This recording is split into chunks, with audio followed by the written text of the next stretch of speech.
evil rich people. And then Mendham goes on to talk about the top 5% or some garbage like that. Some garbage like that, that's right. Yeah, just not bother confining the argument, right? Because all people are rich people, right? Anybody who's not homeless is a rich man.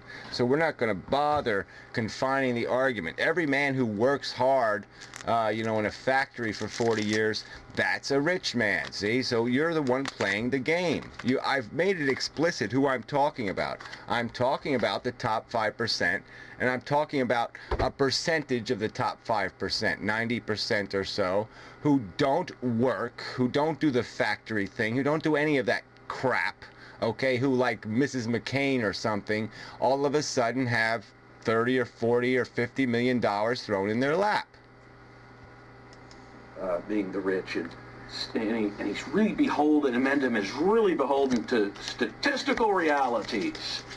And then, not much later, he goes, 99% of the people are getting squashed like bugs. It's a lottery. Nobody really works their way up. Well, see, now again, you can't paraphrase honestly. I didn't say nobody. I said 99%. So what is your argument? What is your, give me your integrity statistic. What do you say the numbers are? Okay? The numbers of people in comparison, okay, who do the right thing, work hard, do all that right stuff, but it just doesn't happen, okay? It just, the magic doesn't happen. You know, for every success, there are 10 or 12 failures. I mean, Google, I gave that example already, but there was lots of search engines that were quite capable, okay? Google had specific little advantages. Number one, a university was financing them. They had no obligation to have anybody didn't have to cut a paycheck, okay? For 3 or 4 years, they ran on you know, essentially, well, I don't know what you call it. Part of it was public funding. And so these other instruments that had to live in a real world where they had to pay real bills couldn't compete. It's that simple. They couldn't come up with a marketing device that would work for them. And I pointed out also that Microsoft essentially wanted to do exactly what Google ended up doing, but they couldn't do it because they were Microsoft, and they had a certain had a certain place in the world, and people weren't going to tolerate them for them because they didn't sell the propaganda that we are not evil. But Google sold the propaganda. It was this friendly little happy clown that just bounced around, and so it got away with things nobody else could get away with. But that is the reality, okay? So you have the failure, you have the success, and on the ground you have 10 failures. You know, so I'm just saying realistically that's how it works. And if you're a poor man arriving on this shore, you're going to be a lot less likely than one of those Google competitors to succeed. I mean, succeed into the wealth category.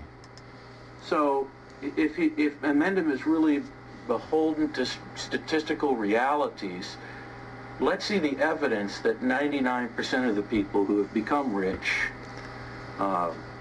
did it just by some lottery luck. Please provide us the evidence, the statistical reality, proving that is indeed 99%, or actually 1% that would be, that, you know, the rest of them is some lucky lottery. Yeah, well, I'd say it's just going to his videos. I mean, somebody did post some statistics on wealth, but we really don't have the best numbers on wealth. I mean, even Forbes has a hard time identifying who the billionaires are, okay? Because we don't get to know where the money came from or how they got it or a lot of these things. All right, it's all kept private. So yeah, I don't know. I don't know if there's somebody who is tracking the exact numbers. Maybe you could supply those figures. I'm just daring you to, okay? And I dare you to come up with some number that demonstrates that it's not a minute fraction of individuals who do this rags to riches thing. Lots of people do the $10 million to $100 billion thing, well, 100 million anyway, but there aren't too many that do it the other way. So please provide that, and that's just so patently stupid and false.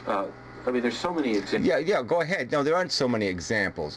What's the point? We're not talking about that individual or that one individual or that one individual. We're talking about a country of 300 million people and what the dynamics are. And like I said, some of that is in your own fucking now on your own video. The facts are there. Examples.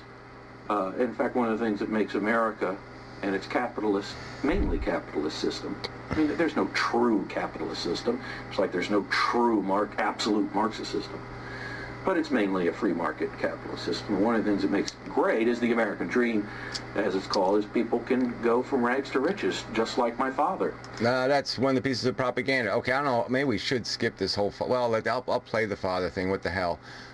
This is a lame example. So you're telling me your father's in the top 5% and his house is worth $400,000? I don't get you. So what's your point? I didn't say, I don't have anything against. I've made videos about it. I have nothing against people.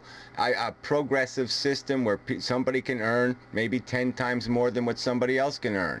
I'm against people making 100 times more, and I'm even more against somebody getting 100 times more for never doing a day's work. So if you want to stick to the real fucking argument, asshole, it might be a lot more worthwhile than this bullshit. And it had nothing to do with a lottery or being lucky. It had everything to do with being smart and working hard, which is what he did, and some help from scholarships. And so, you know, government has a role, and organizations have a role. They certainly do. To help assist people. I'm not against that at all. Yeah, well, I'm not against that at all either. So I guess what the fuck's the argument about? I've made it explicit, okay? I've made the contention in the videos. You must have heard it. Most wealth is held by people who did not do what your father did. All right? And that's what I'm talking about. I'm not talking about people who worked. So my father grew up on the wrong side of the tracks in more or less a shack that had no indoor plumbing. They had an outhouse. In fact, they didn't have a septic tank until much later. My dad was in his 40s when he went back with his brother to build a septic tank for my grandfather. So, and he turned out to be a... Well, look, that's no, you know, what, I don't think this is a real dramatic story. I used an outhouse when I was a kid, okay? So what? It's not that long ago, you know? So that's kind of silly talk. Extremely successful scientist, and let's just say that he's done really well for himself financially, and they live in a nice house. And let's just say that's really useless, okay? I made it clear what I'm talking about. I'm not talking about a simple millionaire. A guy who has $1 million bucks, who cares? That's not part of this equation, okay? A guy who even gives away $1 million bucks to his kids, that's not part of this equation either. That's not what the fucking conversation is about, dumbass. So right off the bat, my own father's story is a refutation of this garbage and nonsense that the man, this is all the man. The Amendon's arguments are all the man. No, my arguments are all the man or the woman who inherits a big, giant, huge fucking pile of money without doing a goddamn thing to earn it. Crushing you and not letting you, keeping his boot on your neck. It's just... Yeah, well, look, we know whose neck it's on, okay? It's obvious there's boots on people's fucking necks, okay? The boot of deprivation. And capitalists are exploiting that all over the world. So that's an argument you can't even come close to making that. Okay, in America we have some dignity, and we will give we will ensure some minimums. All right, but they're insured weekly, obviously, okay, because I've seen them, okay, there are people working for less than what we are supposed to require by law. Totally, patently, 100% untrue.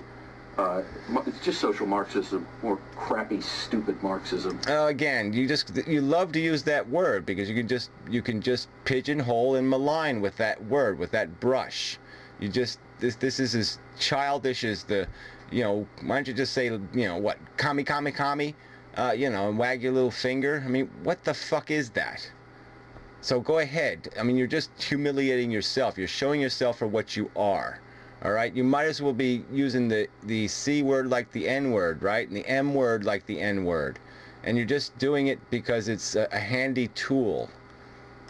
Really childish black and white thinking as well. There's a lot of that going on in these videos. And just no, there's none of that going on in these videos except from your side of the argument, asshole. Quite clearly. Snooty, snotty, I'm right and you're wrong crap. And, you know... No, yes, it is true. I'm right and you're wrong. And I demonstrate it with a logical argument, and you come back with this shit. It's just a really poor rhetoric style. But right off the bat, he's wrong, because my father was not just lucky.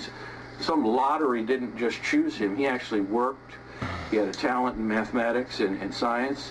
And he worked, he got a scholarship to college, and he excelled in his career. Not because of his... Right, nobody else did the same exact thing and didn't excel, right? That just doesn't happen, all right? Is that your argument? Nobody's timing's bad, nobody shows up at the theater the wrong day, 3 minutes after the last item was sold. None of that shit ever happens in the real world. It's just, it all just falls right into place. You just press the button A and press in B and press C, and everything just happens just right. And, you know, Hearst doesn't get into the publishing business 3 days after you do. That never happens in the real world. Lucky or some lottery, but because America was and still is a great land of opportunity for people who are talented. They can make a pretty good No, it's look, America is full of a lot of hardworking, good people, but they're owned and controlled and manipulated by a bunch of people who never did anything to earn their control. Living for themselves, and from what I have seen, and I follow my dad's life closely, he has not... Well, why don't we follow the life of Forbes Jr. closely? Why don't we follow that life closely? That pontificating blowhard who never, again, who just fell into it, who fell into his wealth and then wags his finger at people who work for a living. He has become, I would say, upper middle class. They have a nice home. I would say their home is probably more than a $400,000 home in a nice little neighborhood. Yeah, like I said, big stinking deal. What does it have to do with this subject? Absolutely nothing at all. What does it have to do with anything I've talked about? Nothing whatsoever. So, fuck, all I can say is fuck you. I mean, at least get the argument right, jackass. And, you know, they're certainly not struggling. And I've never seen him keep someone else down, you know, just because he has some money.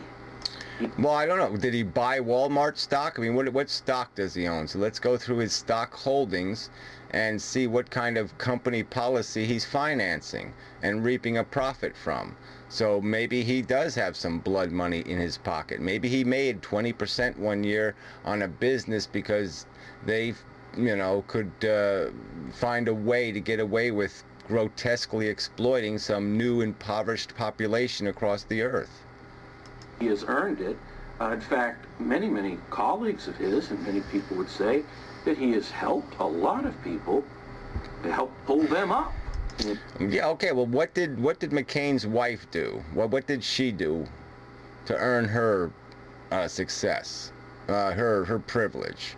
What did Forbes do? What did little Junior Forbes do? You know, when he was a year old or 17 seconds old. What did he do? What was his grand accomplishment that deserved a big, giant reward?